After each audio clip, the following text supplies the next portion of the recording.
Hello, this is Chef John from foodwishes.com with cocoa cherry pork.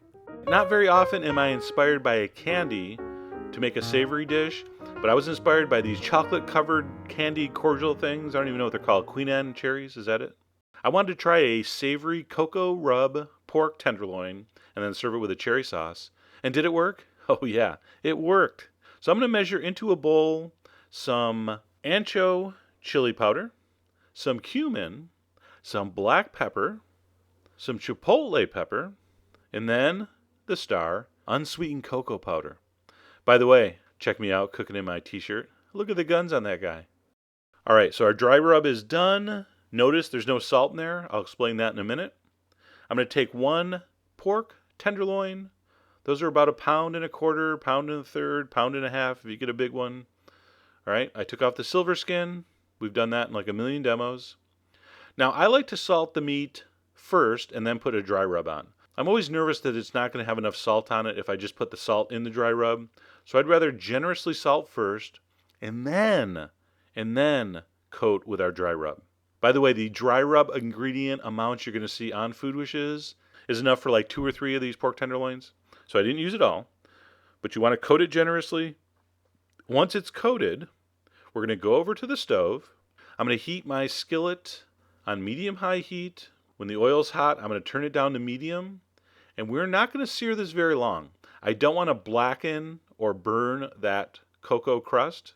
So it's a relatively gentle sear, and it's only about 1 minute per side. And I know, it's round, it really doesn't have sides. But I turned it like 3 times. And once each surface was seared, I was ready for the oven. I'm going to take it out. I'm going to put it in a baking dish. I'm going to put it in a 375-degree oven for about 20 minutes. In the meantime, I'm going to make my cherry sauce, which was incredibly easy.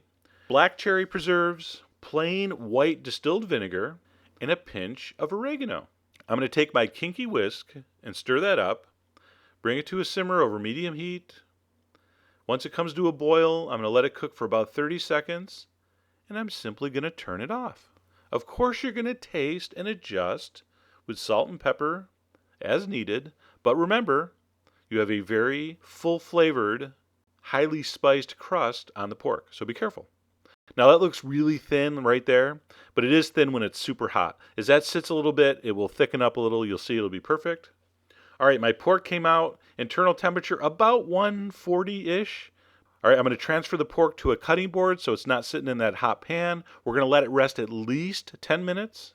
I'm going to spoon my delicious cherry sauce onto the plates. I'm going to cut some nice slices of that juicy, well-rested pork. I'm going to place my pork slices over the sauce. And then it was time to see if my wacky idea, inspired by a chocolate candy, was going to work. And man, did it work. Look at that. And like I said, you can't be scared that meat's a little pink. It's supposed to be. You want juicy, flavorful pork. You don't want dry, gray meat. Raise your hand if you like dry, gray meat. All right, put your hands down. All you people that had your hands up, we need to talk. So there you go. A cocoa-rubbed pork tenderloin on a cherry sauce. I thought it was super good. Kind of sexy. This would be a great date night, cooking for the loved one menu item. All right, I think this would go over very well. And as you saw, really, really not a complicated recipe. So go to foodwishes.com to get all the ingredient amounts as usual. And as always, enjoy.